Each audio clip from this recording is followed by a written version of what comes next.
Good morning friend, Radhe Radhe.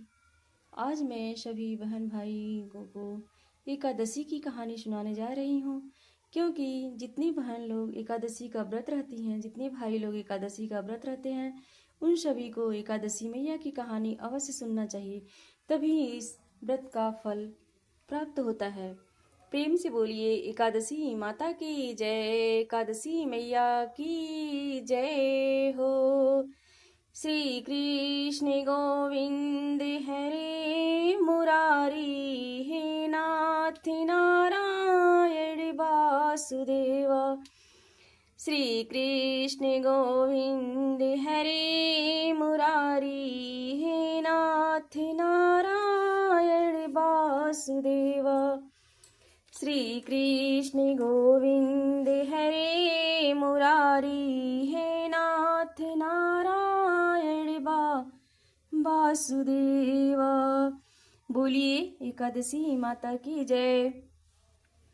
Dharmaraj Yudhishthir ने पूछा, हे योगेश्वर पुरुषोत्तम, मास अधिक मल मास के शुक्ल पक्ष की एकादशी का क्या नाम है और इसकी विधि तथा महात्म्य क्या है? आप कृपा करके विस्तार पूर्वक मुझसे कहिए।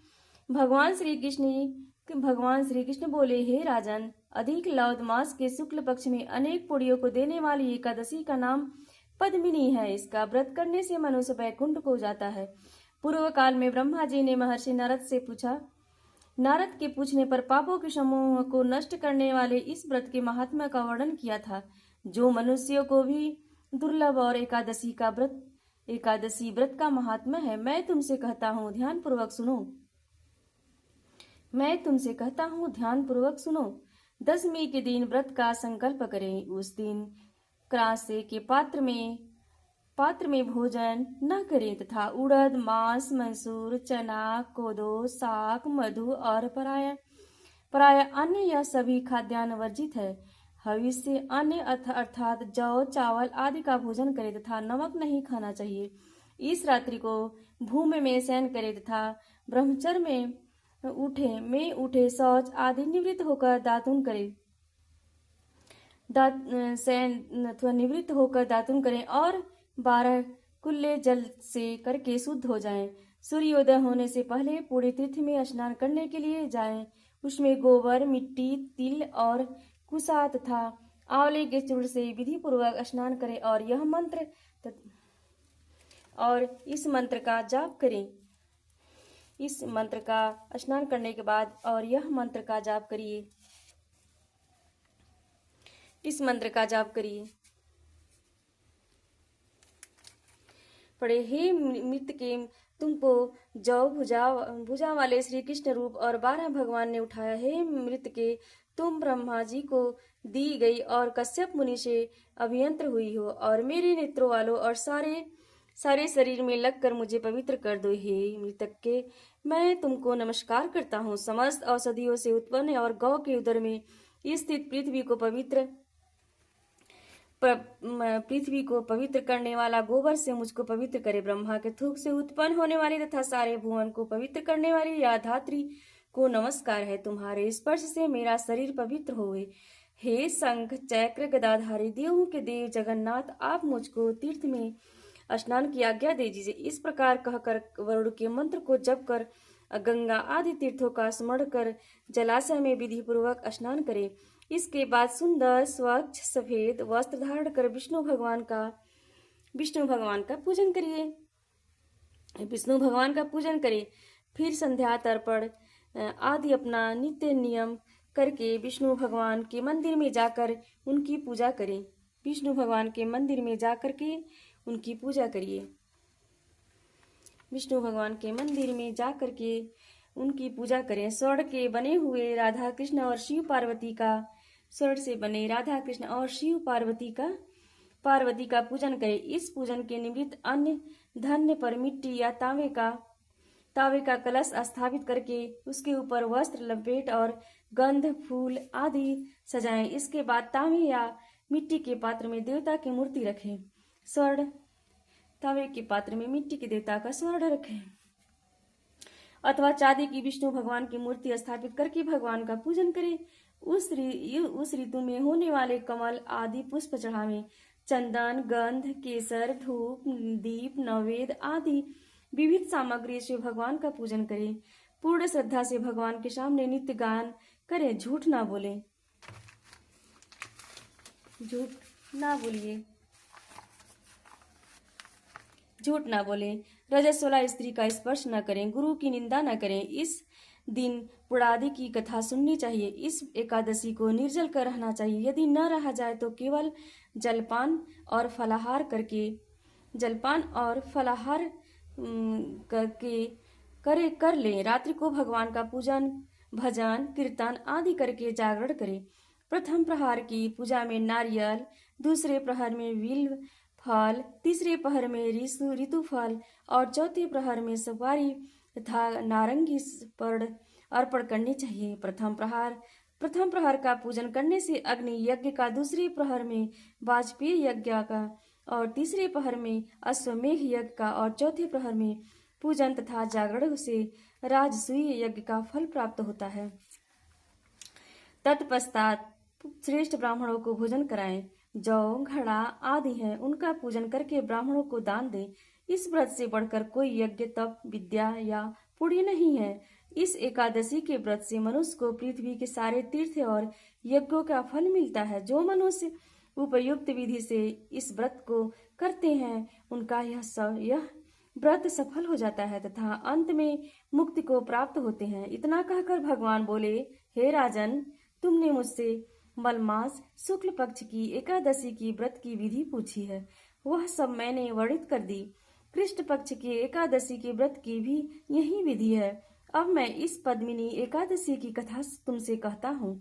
कथा: एक समय कार्तिवीर्य ने रावण को बंदीगृह में बंद कर रखा था। उसको रावण के पितामह पुलत्स्य जी ने कार्तिवीर्य से विनय करके छुड़वाया। इस घटना को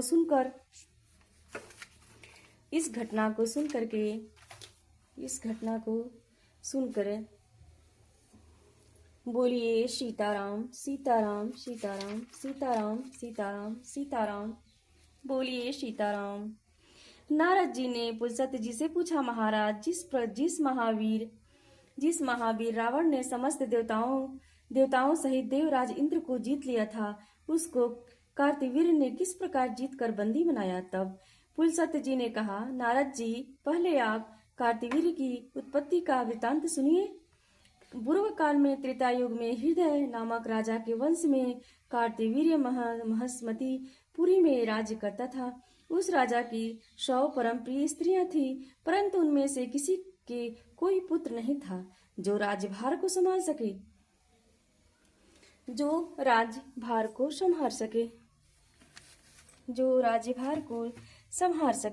100 परम ने सिद्ध करके भार को संभाल सके। देवता, पितर, सिद्धि तथा अनेक चिकित्सकों को आदि से राजा ने पुत्र प्राप्ति के लिए अनेक प्रयत्न तथा यज्ञ किए, परंतु भाग्यवश राजा के कोई पुत्र नहीं हुआ। एक दिन राजा को यह ज्ञान उत्पन्न हुआ कि तब से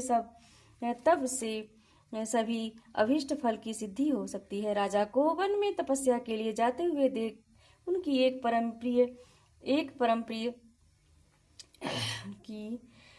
प्रिय रानी इक्ष्वाकु वंश में उत्पन्न हुई राजा हरिश्चंद्र की पद्मिनी नामक कन्या राजा के साथ जाने को तैयार हो गई और दोनों ही अपने संग के सब सुंदर वस्त्र और आभूषणों को त्याग कर कल्प वस्त्र धारण कर गंधमादन पर्वत पर तप करने के लिए चले गए। राजा ने उस पर्वत पर जाकर 10,000 वर्ष तक तप किया, परंतु फिर भी पुत्र की प्राप्ति नहीं हुई। तब उस प्रतिव्रता रानी पद्मिनी ने अपने पति के शरीर में केवल चमड़ा और अस्थि मात्र से रख देखकर महासाध्वी अनसुईया जी से नम्रता पूर्वक पूछा, हे साध्वी, मेरे पति को तपस्या करते हुए 10,000 वर्ष बीत गए हैं, परंतु भगवान फिर भी किसी की तरह से प्रसन्न नहीं हुए। सो आप कृपा करके कोई ऐसा व्रत बताइए जिससे भगवान मुझ पर प्रसन्न हो और मेरे पुत्र उत्पन्न हो। इस पर पद्मिनी से अनसुईया जी बोली, हे सुंदरी, 12 मास के अतिरिक्त एक अधिक मास मल मास होता है जो 32 मास पश्चात आता है। उसमें द्वादशी युक्त पद्मिनी और परमा नाम की शुक्ल पक्ष और कृष्ण पक्ष की 2 एकादशियां आती हैं। शुक्ल पक्ष की एकादशी का नाम पद्मिनी है। तुम जागरण सहित उसका व्रत करो। इस व्रत के कारण पुत्र देने वाली भगवान तुम पर प्रसन्न होकर शीघ्र ही पुत्र देंगे। इसके पश्चात अनसुईया जी ने रानी से व्रत की सब विधि कही। उसको सुनकर वह सुंदर रानी पद्मिनी पुत्र प्राप्ति की इच्छा से इस व्रत को करने लगी। वह सदैव एकादशी को निराहार रहकर रात्रि भर जागरण करती। इस प्रकार पद्मिनी एकादशी के व्रत के समाप्त होने पर भगवान विष्णु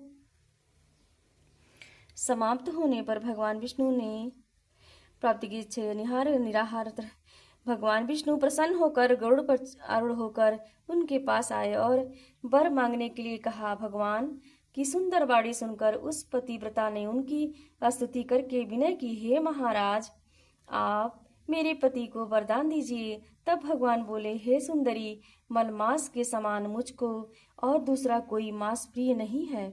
उसमें जो प्रीति को बढ़ाने वाली एकादशी का व्रत तुमने अनसुईया जी की कथानुसार किया है तथा जागरण भी किया है, इसीलिए मैं तुम पर प्रसन्न हूँ। तत्पश्चात श्री विष्णु भगवान ने राजा से कहा, हे राजन, जिससे आपका मनोरथ सिद्ध हो वहीं वर मांगो, मैं अत्यंत प्रसन्न हूँ। तब राजा ने कहा, सीताराम सीताराम, श्री कृष्ण गोविंद हरे मुरारी, हे नाथ नारायण वासुदेवा, श्री कृष्ण गोविंद हरे मुरारी, हे नाथ नारायण वासुदेवा, श्री कृष्ण गोविंद हरे मुरारी, हे नाथ नारायण वासुदेवा। सबके द्वारा सम्मानित ऐसे विशाल भुजाओं वाले बलशाली सर्वश्रेष्ठ पुत्र का वर मांगा और कहा, प्रभु, यह पुत्र ऐसा क्यों कि आपके अतिरिक्त मनुष्य, नाग, दैत्य, राक्षस आदि किसी से न मरे। राजा की यह बात सुनकर भगवान तथास्तु कहकर अंतर्ध्यान हो गए। इसी वर के प्रभाव से पद्मिनी के कार्तिवीर्य पैदा हुआ। तीनों लोकों में भगवान के अतिरिक्त उसे जीतने में कोई सामर्थ्य नहीं था। इसी कारण रावण कार्तिवीर्य से पराजित हो गया। इतना कहकर पुल सत्यमुनि अपने आश्रम को चले गए। श्री कृष्ण जी कहने लगे, हे धर्मराज, जो मलमास की एकादशी का महात्म्य तुमने पूछा था सो सब मैंने तुमसे कहा। जो मनुष्य मलमास शुक्ल पक्ष की एकादशी का व्रत करते हैं तथा जो इस संपूर्ण कथा को पढ़ते हैं या सुनते हैं, वे भी यश के भागी होकर विष्णु लोक को प्राप्त होते हैं। फलाहार, जिस महीने में यह एकादशी आए उसी महीने में प्राप्त होने वाले फलों का सागर और फलाहार लेना चाहिए। दूध, दही, फल, मेवा आदि जो भी असमर्थ हो सो हो ले सकते हैं। बोलिए, प्रेम से बोलिए, एकादशी मैया की जय। प्रेम से बोलिए, कृष्ण कन्हैया की जय। बोलिए, लड्डू लाल की जय। बोलिए, कृष्ण भगवान की जय। बोलिए, प्रेम से बोलिए, राधा रानी सरकार की जय। प्रेम से बोलिए, एकादशी मैया की जय हो। श्री कृष्ण गोविंद हरे मुरारी, हे नाथ नारायण वासुदेवा।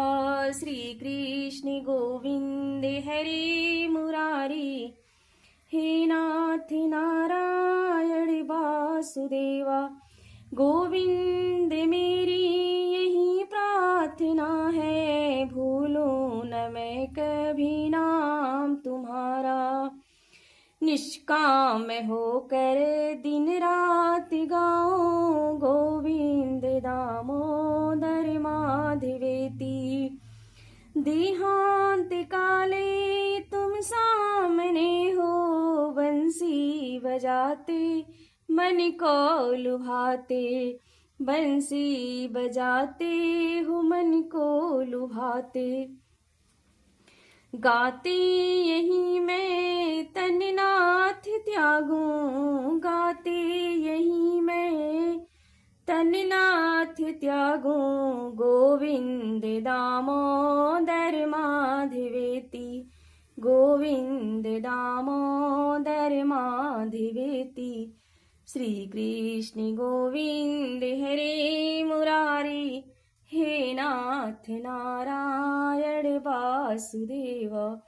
श्री कृष्ण गोविंद हरे मुरारी, हे नाथ नारायण वासुदेव।